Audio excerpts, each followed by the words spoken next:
All right.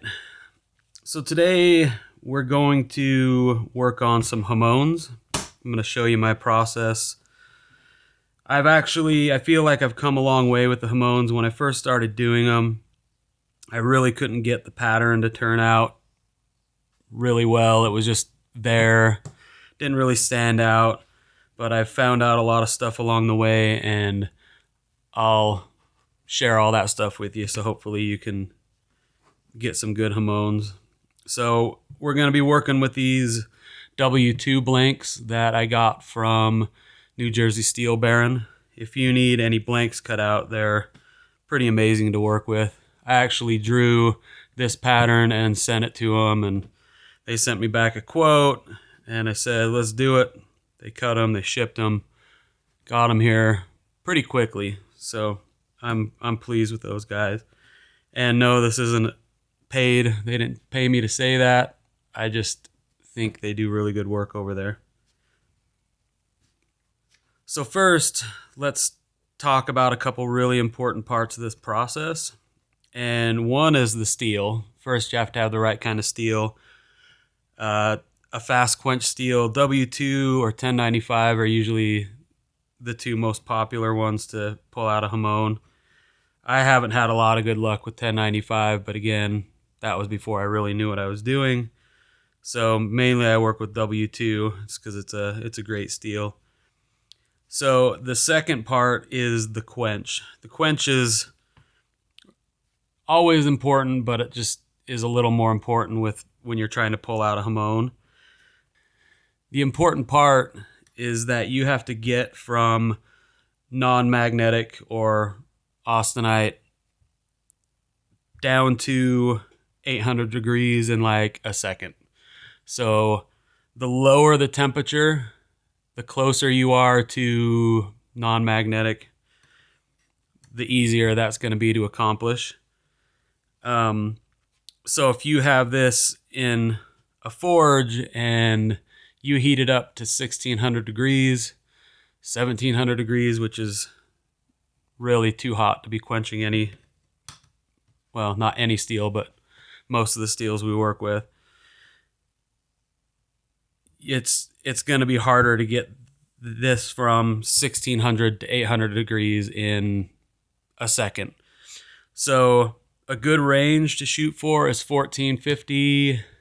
Well, actually they say 1425 to 1475. So the lower you can get in that range, the more likely it's going to be that you're going to get to that 800 degrees in the second that you need to do that. So I work at 1450 degrees, and that seems to work really well for me.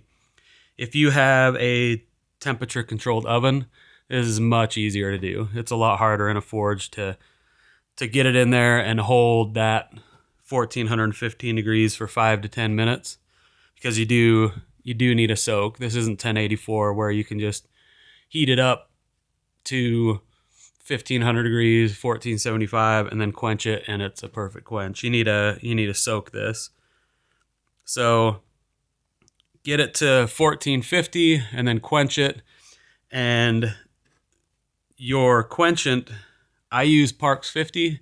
You need a fast oil, or if you know what you're doing, you can use water, which I don't trust myself to use water, because I'm pretty sure every blade I'd quench would just crack, and then I'd just have to redo the blade. So the other thing you need to do is, in order to get your Hamon, you're either going to have to put clay on these to create a pattern on the blade, or you can just do an interrupted quench where you quench it, hold it in the oil for a second or two, pull it out for a second or two, and then put it back in. Basically what that's going to do is it's going to cool down the thinner part of the blade, and then the thicker part's going to stay warm. It's not going to cool down to that 800 degrees in the second. So then when you put it back in, then it cools the rest of it down, and then you'll have a Hamon, but it's usually more of a straight line through wherever the thinner part of your blade is toward the edge. So with the clay, you can kind of determine the pattern that you're going to get after you quench it. The first order of business in these blades is we need to do some rough grinding. So we have to decide our bevel. If you use layout fluid to do this, squirt it down with the layout fluid, draw your bevels on there, and do some rough grinding. If you use a jig, then do what you got to do.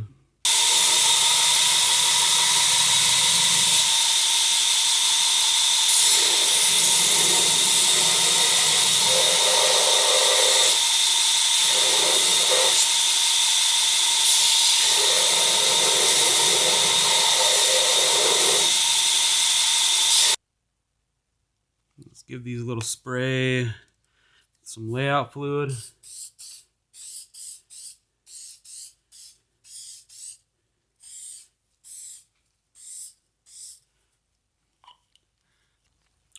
So all I do is I measure the thickness. We're at 11/100th. And I want to keep the thickness of my edge at about 20 thou. So 11, subtract the 20 from that, and you've got 90. And then divide the 90 in half, so 45 thousandths. And that's where I'll mark the edge over here on my flat surface. So here we are with this. So drop that to the bottom, zero it out, and then raise this up to 45 thousandths. About right there. Lock that down, make adjustments. Lock that down. And then I can take my blades,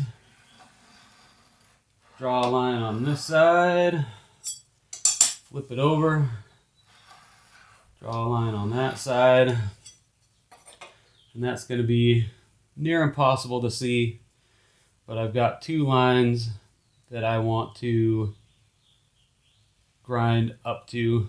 I'll get my exact center.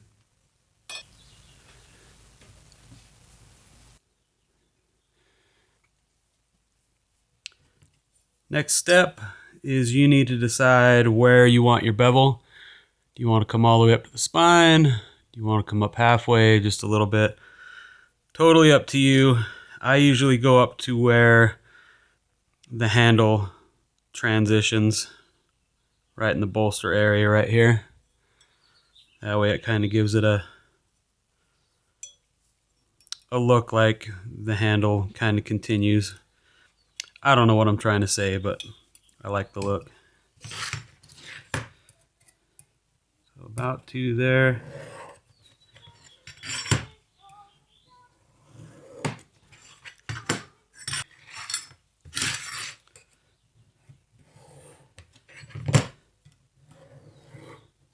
There we go. Now all of our lines are laid out. We can start grinding.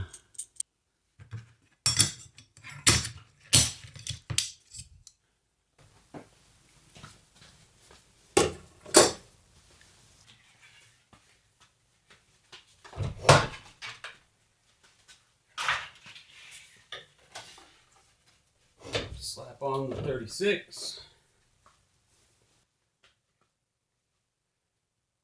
Flip it on.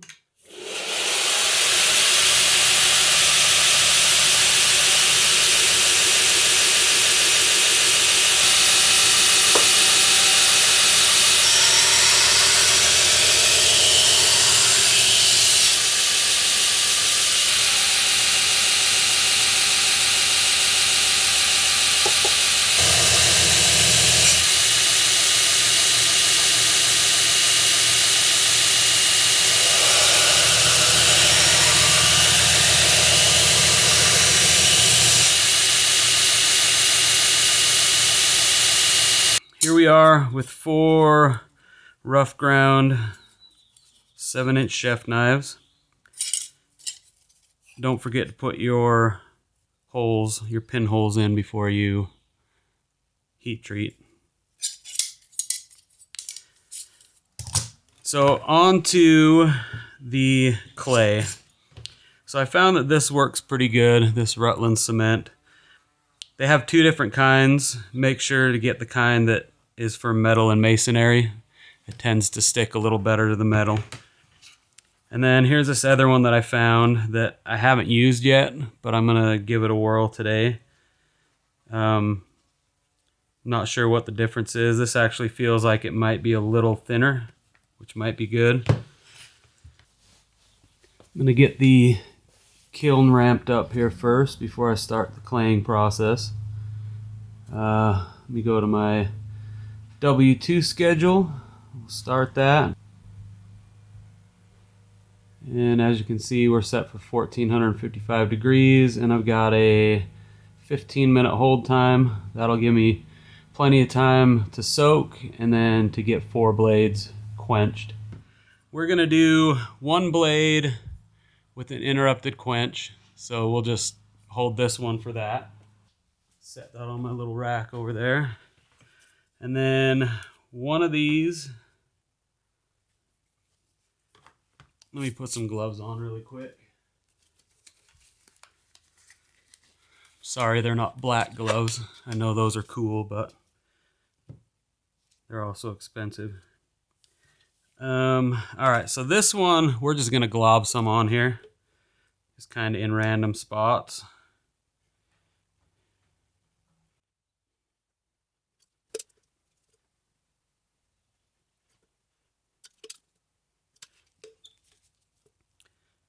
And this will give us just a weird pattern, I guess, whatever. But we'll get some clay on the spine, keep that soft. And when you put this in the forge, you can put this in either wet or let it dry. The only thing you don't want to do is do this before your normalization process. I made that mistake once and it didn't end well. Basically, I just had to reclay everything. But this will stay on here pretty well. So we'll just call this one good with that. And don't put this stuff on too thick because it'll kind of affect, it'll almost insulate down past where you want to be. I've also made that mistake. I put it on way too thick.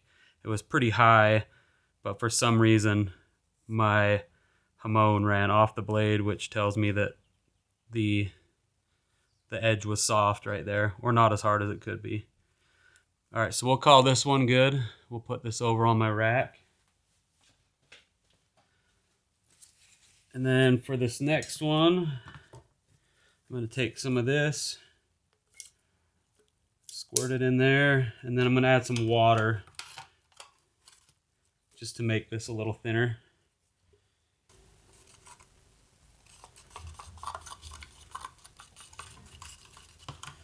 Okay, then with this, you can take the clay and almost paint it on there how you want it to look. So when you water this down, it gives you a lot more creative freedom, I guess.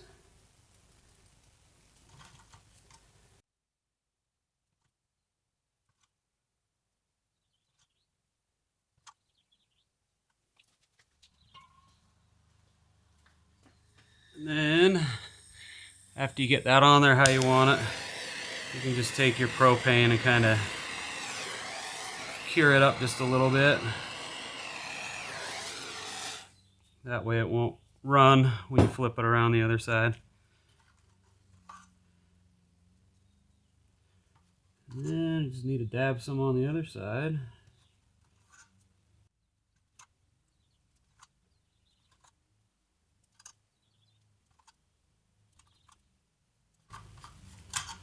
And basically just put on whatever design that you want.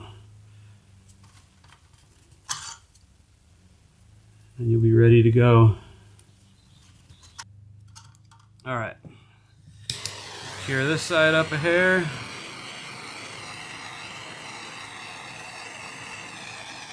And then go put this on my rack. And then for this last one, I'm gonna try this Gasket cement. See if it does anything any different.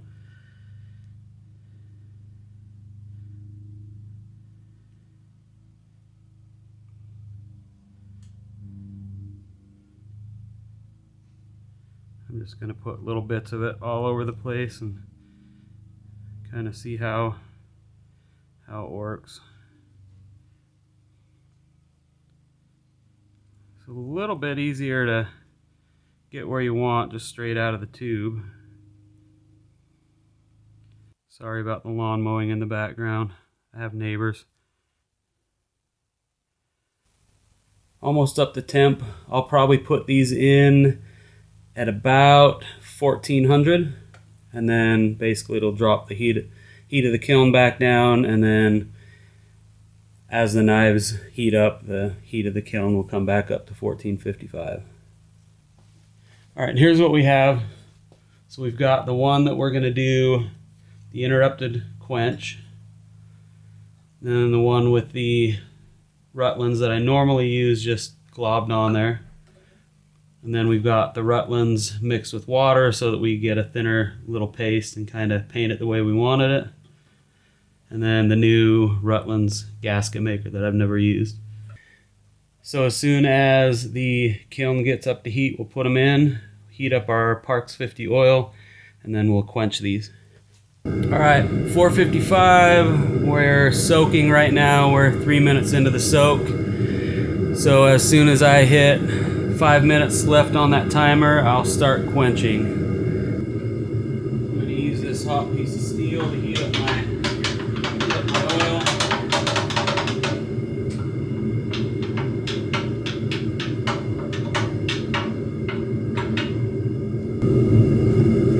And I've got a little thermometer over here that tells me my heat, my temperature. And I want to be between like 120 and 150. We're at 106 right now. So our oil is at about 123 right now, which is perfect because it'll start warming up a little bit as I start quenching.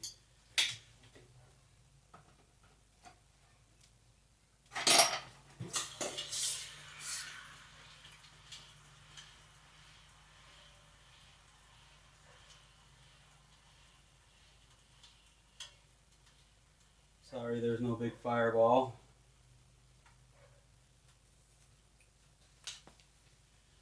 Oh, I forgot to put my other glove on, so I don't get my hand all greasy, nasty. So these ones you kind of have to hold in the oil a little bit longer because of this clay. It will keep it from cooling as quickly. So, as you can see, the clay stays on, and already you can see some lines in there. I'll show you this after I get all these quenched. Then the last one is going to be the interrupted quench. And then what we're going to do is we're going to pull it out, drop it in for a couple seconds, pull it back out for a couple seconds, and then drop it back in until it's cooled.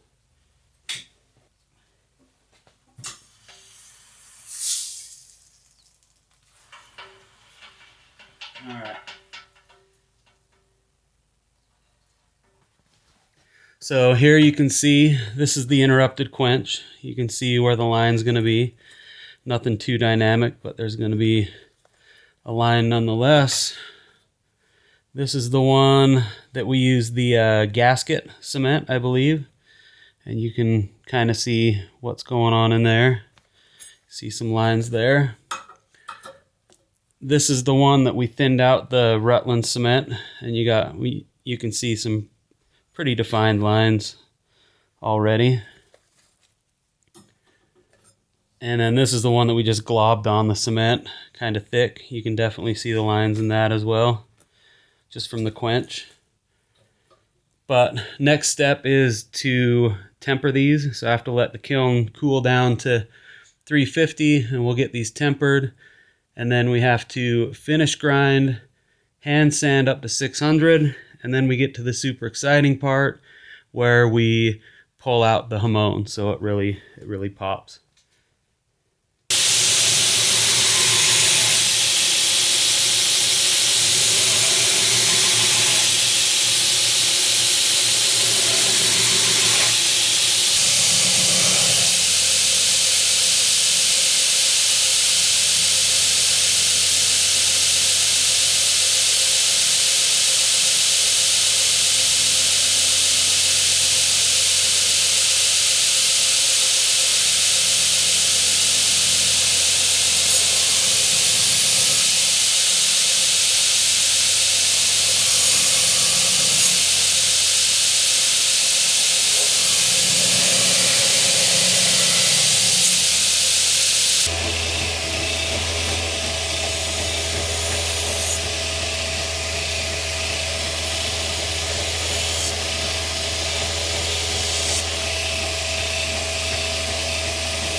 On to the exciting part.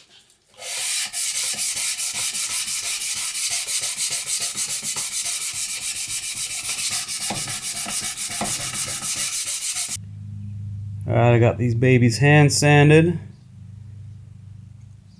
Gonna see if you can see the Hamon in there before we pull it out so it's super vivid. Hand sanded up to 600 grit, and I've got my mark put on all these. And now this is the fun part where we get to pull the Hamon out of here so we can really see it. So when I first started doing this, I did a lot of YouTube watching, and it seemed like everybody had something to do with vinegar or lemon juice or some acid and like an abrasive powder, just all this different stuff. And it just, for them, it seemed to work. Their knives look great, but I could never get it to work. I could never get my Hamon to come out. And then I found out a better way for me. It may not be a better way for everyone, but it sure is a lot easier. It takes a lot less time. And that is with ferric chloride. I had done ferric before, and again, didn't have good results, but there were some steps I was missing in between. So what you want to do is get your ferric, your diluted ferric, four parts water, 1 part ferric. Get some steel wool, get a buffer, and some green compound. I don't think this green compound's very good, but I have it, and I'm going to use it up. So what we're going to do is we're going to take these one by one, and we're going to dip one in ferric for about a minute. 30 seconds to a minute is all. Once you pull it out, you take your steel wool, you scrub it down, and then you go over to the buffer and you buff it. And after the first run on the buffer, you're really going to see that Hamon just pop out of there. I do that process 3 to 4 times, and for me that is a good result. I mean, if I was to do it maybe 12 times, it might even be a little bit better. I have no idea, but I think it looks great after 4. So with all that information, I'm going to take these and I'm going to start the process, and I'll kind of show you along the way. All right, we're going to go with this one first. This is the one that we did the interrupted quench. I can see the patterns well enough to know what's what. So we'll just dunk it. Like I said, 30 seconds to a minute is all, really.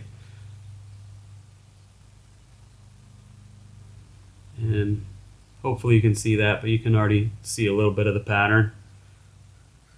A little bit better than without the ferric. Okay, that should be enough. All right, I'm going to spray this with some Windex and then take my steel wool and give it a little bit of a scrub.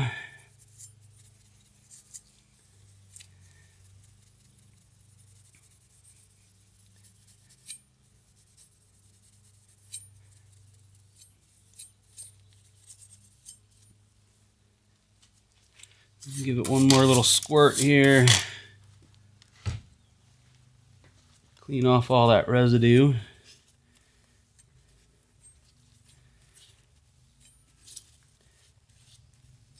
And then over to the buffer.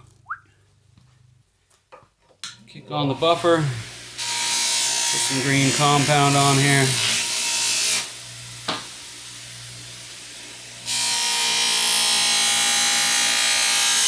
And just start buffing.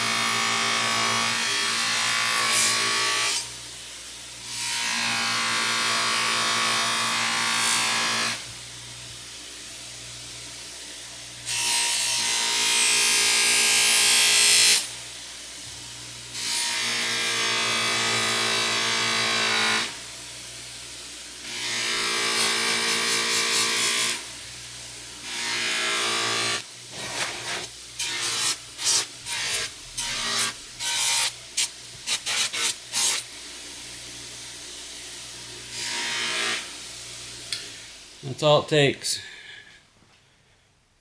I'm not sure if you can see what's going on in here yet,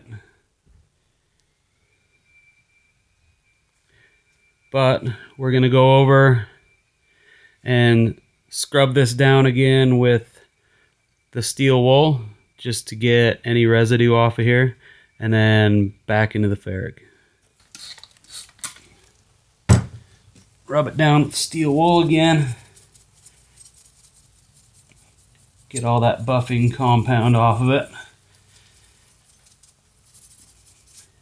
Wipe it and then put it back into the ferric.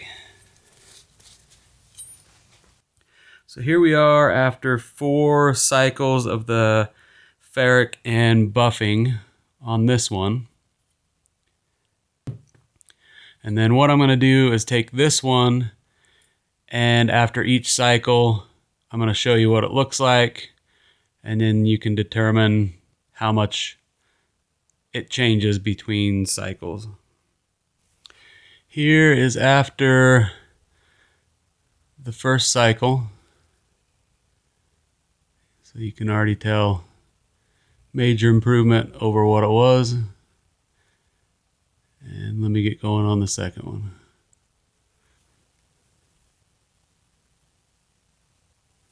Like a dope, I forgot to video after the second cycle. So here is after the third cycle.